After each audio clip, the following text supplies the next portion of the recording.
जय हिंद दोस्तों। मैं आशीष श्रीवास्तव अपने YouTube चैनल पे आप लोगों का एक बार फिर से स्वागत करता हूँ। आज का जो हमारा टॉपिक है वो है हिंदी की प्रमुख कहानियाँ, जो कि बेस्ड होगा यूजीसी नेट जेआरएफ के सिलेबस पे। ठीक है, यूजीसी नेट जेआरएफ का जो हिंदी का सिलेबस है यूनिट 7, उसमें 17 राइटर हैं, जो हिंदी के 17 फेमस राइटर हैं। और उसके बाद में इन 17 राइटर्स के जो है 20 कहानियाँ यूजीसी नेट जेआरएफ के सिलेबस में जो है संकलित है। ठीक है, तो हम इन्हीं 20 कहानियों के ऊपर जो है थोड़ा सा संक्षिप्त चर्चा करेंगे। इन्हीं कहानियों के प्रमुख पात्र, इनका प्रकाशन वर्ष, ये कहानी किस विषय पे लिखी गई है, इस पे जो हम थोड़ी सी संक्षिप्त चर्चा करेंगे। चलिए शुरू करते हैं। यूजीसी नेट जेआरएफ के जो सबसे पहले सिलेबस के जो सबसे पहले राइटर हैं वो है राजेंद्र बाला बोस, जिनको बंग महिला भी कहते हैं। ठीक है, इनकी 2 कहानियाँ लगी हुई हैं। पहली जो कहानी है वो है चंद्रदेव से मेरी बातें। ठीक है, चंद्रदेव से मेरी बातें, ये देखा जाए बेसिकली तो कहानी के ढांचे पे तो नहीं उतरती है, लेकिन फिर भी ये सिलेबस में लगी है कहानी के रूप में, तो हम इसको कहानी के रूप में ही यहाँ पे देखेंगे। ठीक है, ये जो कहानी 1904 ईस्वी में प्रकाशित हुई थी और ये जो है मैं शैली में लिखी गई है। मैं शैली में ये कहानी लिखी गई। और ये बेसिकली क्या होता है, अगर इसमें प्रमुख पात्रों की बात करें तो ये जो है जो राइटर होता उसके, और वो जो है अपनी बात जो है चंद्रदेव से कहती है, एकलाप शैली में लिखी गई है। ठीक है, उसके बाद अगर इसमें प्रमुख विषय की बात करें तो ये जो है एक व्यंग्यात्मक कहानी है, और इसको जो है हिंदी की पहली व्यंग्यात्मक कहानी कहते हैं, और पहली राजनीतिक कहानी भी इसी को कहते हैं। और उसके बाद में जो है पहली एकालाप कहानी भी इसी को ही हिंदी की कहती हैं, और पहली पत्रात्मक कहानी भी इसी को कहते हैं। ठीक है, तो उसके बाद में फिर है जो दूसरा जो कहानी है वाली। ठीक है, दुलाई वाली का जो, अब हम इस पे बात करें, दुलाई वाली का जो प्रकाशन वर्ष है वो 1907 ईस्वी है। ठीक है, 1907, तो 1907 ईस्वी में ये प्रकाशित हुई थी। अगर इसके प्रमुख पात्रों की बात करें तो यहाँ पे इसके जो प्रमुख पात्र हैं वो वंशीधर हैं, नमल किशोर हैं, सीता हैं, और उसके बाद में जो है जानकी है। ठीक है, अगर ये कहानी देखा जाए तो एक हास्य और विनोद से विषय के ऊपर बात की जाए तो एक हास्य और विनोद की कहानी है। ठीक है, उसके बाद में जो हमारी दूसरी कहानी है, ठीक है, जो दूसरे राइटर हैं यूजीसी नेट जेआरएफ के, वो है माधवराव संप्रे। ठीक है, माधवराव संप्रे का जो है एक टोकरी भर मिट्टी, माधवराव संप्रे का जो है एक टोकरी भर मिट्टी कहानी जो है यूजीसी नेट जेआरएफ के सिलेबस में लगा हुआ है। ठीक है, इसके अगर हम प्रकाशन वर्ष की बात करें तो 1901 ईस्वी में प्रकाशित हुई थी, छत्तीसगढ़ मित्र पत्रिका में प्रकाशित की गई थी। उसके बाद में अगर हम इसके प्रमुख पात्रों की बात करें तो जमींदार और विधवा बूढ़ी औरत जो है इसके प्रमुख पात्र हैं। ठीक है, उसके बाद में फिर अगर हम इसके विषय की बात करें तो ये जो है गरीबी की त्रासदी इसमें दिखाई गई है बेसिकली, और भ्रष्ट वकीलों का संकेत दिया गया और मानवतावाद की जीत जो है इस कहानी में दिखाया गया। इस कहानी का ये विषय है। ठीक है, उसके बाद में जो अगर हम तीसरे यूजीसी नेट जेआरएफ के जो है हम तीसरे राइटर की बात करें तो वो है सुभद्रा कुमारी चौहान। ठीक है, सुभद्रा कुमारी चौहान का जो है सुभद्रा कुमारी चौहान की जो कहानी लगी हुई है वो लगी है राही। ठीक है, राही कहानी का अगर हम इसके प्रकाशन की बात करें तो ये जो है सीधे साधे चित्र 1947 ईस्वी में जो सुभद्रा कुमारी चौहान का कहानी संग्रह है 1947 ईस्वी में प्रकाशित हुई थी। ठीक है, इसमें अगर हम प्रमुख पात्रों की बात करें तो अनीता और राही, ठीक है, इसके 2 प्रमुख पात्र हैं। ठीक है, उसके बाद में अगर इस कहानी के विषय की बात में करें तो राष्ट्रभक्ति और सत्ता भक्ति दिखाई गई है, गरीबी की त्रासदी इसमें दिखाई गई, और एक स्त्री की जो है व्यवस्था का जो है इसमें वर्णन किया गया है। ठीक है, उसके बाद में जो इसके चौथे राइटर हैं वो हैं मुंशी प्रेमचंद्र। ठीक है, मुंशी प्रेमचंद्र की 2 कहानियां यूजीसी नेट जेआरएफ के सिलेबस में लगी हुई है। जो पहली कहानी है वो है ईदगाह। ठीक है, ईदगाह 1933 ईस्वी में प्रकाशित हुई थी। ठीक है, ईदगाह कहानी जो है 1933 ईस्वी में प्रकाशित हुई थी, और ये कहानी जो है इस कहानी के अगर हम प्रमुख पात्र की बात करें तो हामिद। ठीक है, इस कहानी में बहुत सारे पात्र हैं, हामिद, अमीना, जो कि अमीना उसकी दादी होती है। ठीक है, महमूद, नूरे, समी, बहुत सारे पात्र हैं इसमें। ठीक है, इसके प्रमुख विषय की बात करें तो ये एक यथार्थवादी और आदर्शमुखी जो है कहानी है, ठीक है। इसमें जो है बाल मनोविज्ञान पे आधारित ये कहानी है, और एक अनाथ बच्चे की इसमें जो है एक अनाथ बालक की मनोभावों और परिस्थितियों का इसमें जो है वर्णन किया गया है, ठीक है। इसके बाद में इनकी जो दूसरी कहानी लगी हुई है यूजीसी नेट जेआरएफ के सिलेबस में, वो है दुनिया का अनमोल रतन, ठीक है। दुनिया का अनमोल रतन, ये जो है इसका अगर हम प्रकाशन वर्ष की बात करें तो ये 1907 ईस्वी में प्रकाशित हुई थी, और ये सबसे पहले जमाना कानपुर से इनकी एक पत्रिका निकलती थी, जमाना उर्दू पत्रिका जो थी उसमें प्रकाशित हुई थी। बाद में ये कहानी जो है सोजे वतन में भी जो है संकलित कर ली गई, सोजे वतन में भी ये प्रकाशित हुई थी, ठीक है। अगर हम इसकी प्रमुख पात्रों की बात करें तो दिल फिगार और दिल फरेब जो है इसके दो प्रमुख पात्र हैं, ठीक है। एक सच्चे प्रेम की कहानी है, और उसके बाद में ये देशभक्ति की भावना की कहानी है, और जवानों की कुर्बानी की कहानी है। इस कहानी में 3 अनमोल रत्नों की भी बात की गई है, ठीक है। उसके बाद में जो हमारे 5वें राइटर हैं वो है राजा रधिक रमण प्रसाद सिंह, ठीक है। राजा रधिक रमण प्रसाद सिंह, ये जो है इनकी जो कहानी है कानों में कंगना, ठीक है। ये कहानी 1900 इसका अगर हम प्रकाशन वर्ष देखें तो ये कहानी 1913 ईस्वी में हिंदू पत्रिका में प्रकाशित हुई थी, ठीक है। ये कहानी 1913 ईस्वी में हिंदू पत्रिका में प्रकाशित हुई थी। अगर हम इसके प्रमुख पात्रों पर नजर डालें तो किरण, नरेंद्र और एग्विशर इसके जो हैं प्रमुख पात्र हैं, ठीक है। इस कहानी का अगर हम विषय देखें तो ये स्त्री सामाजिक स्थिति का वर्णन, इसमें पुरुष की निर्बाध प्रवृत्ति का जो है इसमें वर्णन किया गया, और वासना और प्रेम में इसमें अंतर स्पष्ट किया गया। जो हमारी यूजीसी नेट जेआरएफ के जो छठवें राइटर हैं वो हैं चंद्र शर्मा गुलेरी, ठीक है। चंद्र शर्मा गुलेरी की कहानी लगी है उसने कहा था, ये 1915 ईस्वी में सरस्वती पत्रिका में प्रकाशित हुई थी, ठीक है। ये 1915 ईस्वी में सरस्वती पत्रिका में प्रकाशित हुई थी, और इसके हम अगर प्रमुख पात्रों की बात करें तो सूबेदार हजारा सिंह, लहना सिंह, ठीक है, सूबेदारनी होरा, बोधा सिंह, और उसके बाद में जो वजीरा सिंह, ये जो इसके प्रमुख पात्र थे। अगर हम इस कहानी के प्रमुख विषय पे बात करें तो एक सच्चे प्रेम की कहानी है, ठीक है। और उसके बाद में ये वीरता और देशभक्ति के ऊपर एक कहानी है, और ये जो है हिंदी की पहली पूर्ण दीप्त कहानी, मतलब फ्लैशबैक में लिखी गई ये पहली कहानी मानी जाती है, ठीक है। उसके बाद के जो राइटर हैं वो हैं जयशंकर प्रसाद। जयशंकर प्रसाद का जो है लगा हुआ है हमारे यूजीसी नेट जेआरएफ के सिलेबस में जयशंकर प्रसाद का लगा हुआ आकाशदीप कहानी, ठीक है। आकाशदीप कहानी का प्रकाशन वर्ष की अगर हम बात करें तो ये 1928 ईस्वी में प्रकाशित हुई थी, ठीक है। ये आकाशदीप कहानी संग्रह में प्रकाशित हुई थी। एक आकाशदीप तो इनकी कहानी लगी हुई है यूजीसी नेट जेआरएफ में, लेकिन ये जो है 1928 ईस्वी में आकाशदीप कहानी संग्रह में प्रकाशित हुई थी, ठीक है। उसके बाद अगर हम इसके प्रमुख पात्रों की बात करें तो वो है बुद्धगुप्त, चंपा, नायक, और उसके बाद में जो है जया, ठीक है। अगर हम इसके विषय की बात करें तो ये एक जलदास्य की जीवन की कथा है, जलदास्य की जीवन की कथा पे आधारित जो है ये कहानी है, ठीक है। इसमें नारी और द्वंद्व के मनोभावों को, नारी के अंतर द्वंद्व मनोभावों को जो है इसमें चित्रित किया गया है। उसके बाद में प्रेम और घृणा की कहानी भी है ये, ठीक है। तो ये बेसिकली जलदास्य के ऊपर ये कहानी लिखी गई है। उसके बाद में जो हमारी नेक्स्ट कहानी है वो है जैनेंद्र की अपना अपना भाग्य, ठीक है। ये इस कहानी का जो है हमें इसका प्रकाशन जल्दी मिल नहीं रहा था, काफी मुश्किल के बाद मिला है, ठीक है। इसका प्रकाशन 1931 ईस्वी में वातायन कहानी संग्रह में जो है ये संग्रहित हुई थी, ठीक है। वातायन कहानी संग्रह में प्रकाशित हुआ था ये 1931 ईस्वी में, ठीक है। और ये कहानी जो है मैं शैली में लिखी गई है, जिसमें जो है वकील है, दोस्त है, बहुत सारे लोग हैं, लेकिन इसमें जो है पात्रों का नाम मेंशन नहीं किया गया है, ठीक है।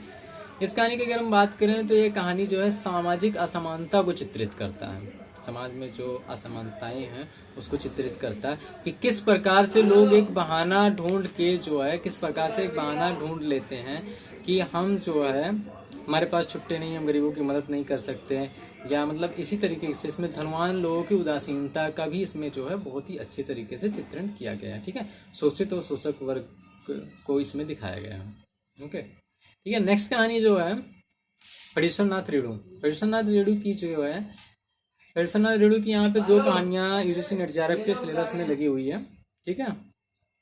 पहली कहानी जो इसका लगा हुआ है तीसरी कसम। तीसरी कसम कहानी पेर्सोनाथ रेडू जी की कहानी है।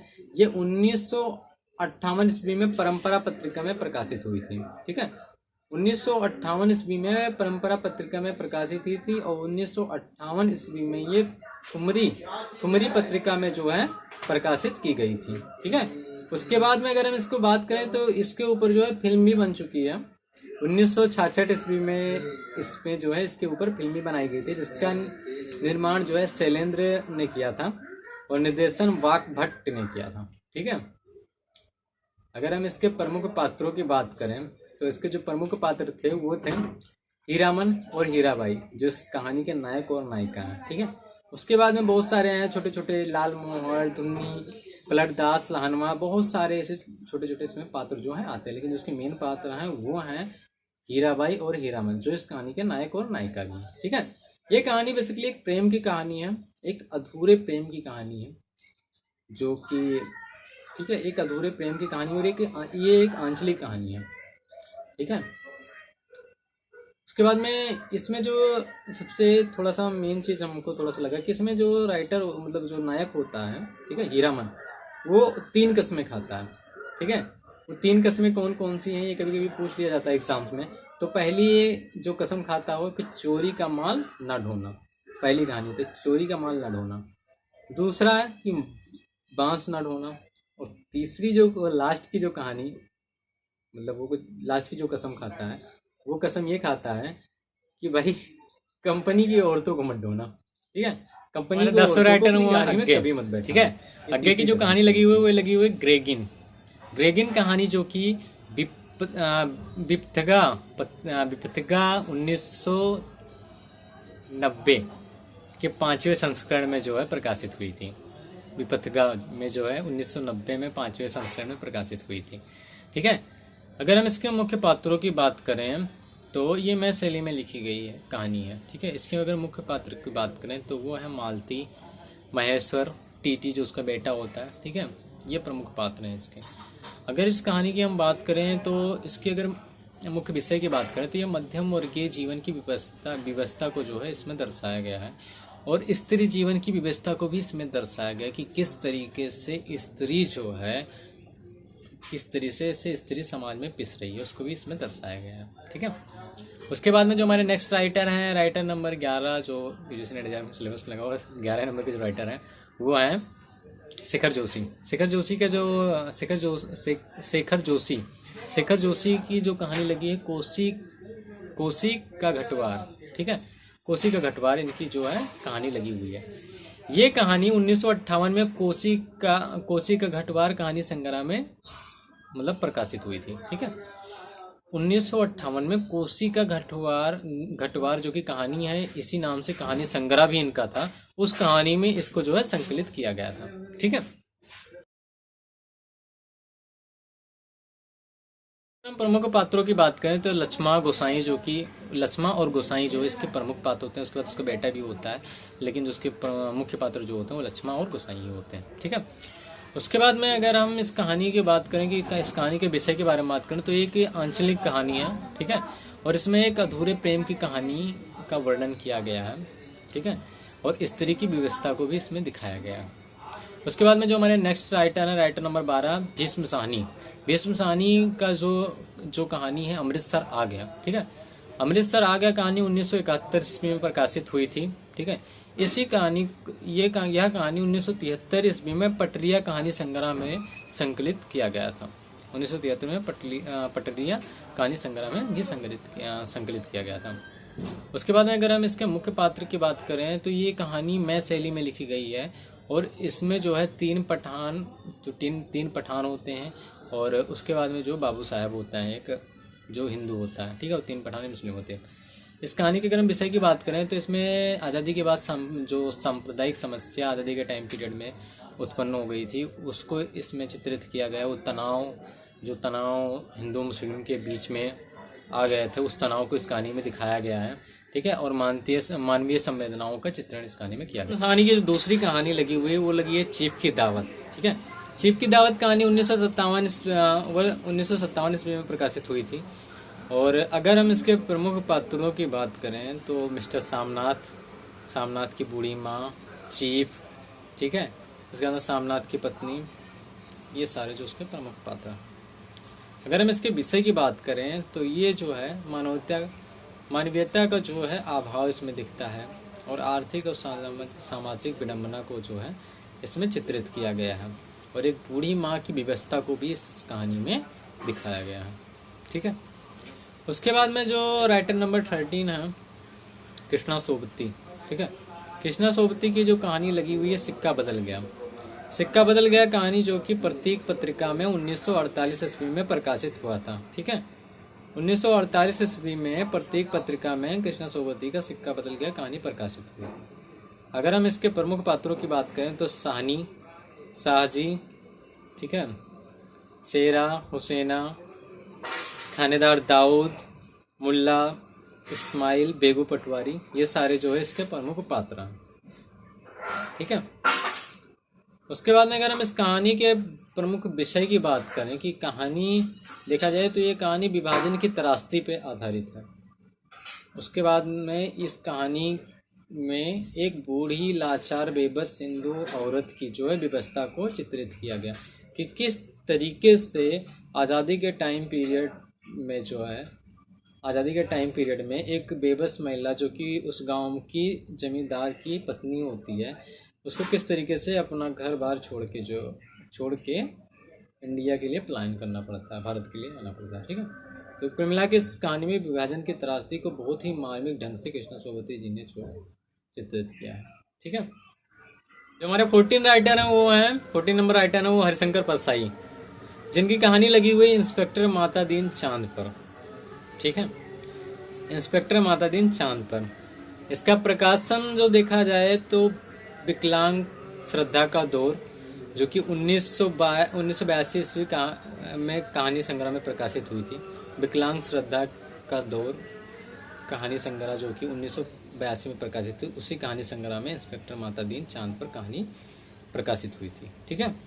इसके अगर हम प्रमुख पात्र की बात करें तो माता दीन गृह मंत्री, सचिव, पुलिसकर्मी, बालभद्र, अब्दुल गफूर और बहुत छोटे छोटे पात्र, दुनिया भर के पात्र आते रहते हैं, लेकिन प्रमुख पात्र यही हैं, ठीक है। उसके बाद में अगर इस कहानी के विषय की बात करें तो बेसिकली जो है व्यंग्यात्मक कहानी है और ये समाज में शासन व्यवस्था के ऊपर एक व्यंग के रूप में ये कहानी लिखी गई है, ठीक है। उसके बाद में जो हमारे 15 नंबर राइटर हैं वो हैं ज्ञान रंजन की जो कहानी हमारे यूजीसी नेट JARF के सिलेबस में लगी हुई है वो है पिता, ठीक है। पिता कहानी ज्ञान रंजन की 1965 ईस्वी में प्रकाशित हुई थी। 1965 ईस्वी में पिता कहानी प्रकाशित हुई थी। इसके अगर हम प्रमुख पात्र की बात करें तो इसमें पिता, बेटा, पत्नी देवा और कप्तान भाई इसके जो है प्रमुख पात्र हैं। अगर हम इसके विषय की बात की जाए तो इसमें जो है पिता और पुत्र के रिश्तों की दूरी को दर्शाया गया कि किस तरीके से पिता और पुत्र के रिश्ते में एक दूरी आ जाती है। उसके बाद में फिर इस कहानी में गर्मी के दिनों की त्रासदी भी दिखाई गई, गर्मी के दिनों की पीड़ा जो होती है उसको भी इसमें दिखाया गया इस कहानी में। उसके बाद में हमारे जो नेक्स्ट राइटर हैं 16 नंबर कमलेश्वर, जिनकी कहानी लगी हुई है राजा निर्बंसिया कहानी जो कि 1957 ईस्वी में प्रकाशित हुई थी। और इस कहानी के जो प्रमुख पात्र हैं वो राजा निर्बंसिया, जगपति, चंदा, ठीक है, बच्चन सिंह जो कि कंपाउंडर होता है, राजा रानी, ठीक है, इसके प्रमुख पात्र होते हैं। इस कहानी का जो विषय है वो है दाम्पत्य जीवन की समस्याएं इस कहानी के प्रमुख विषय है और स्त्री जीवन की त्रासदी को इसमें दिखाया गया है।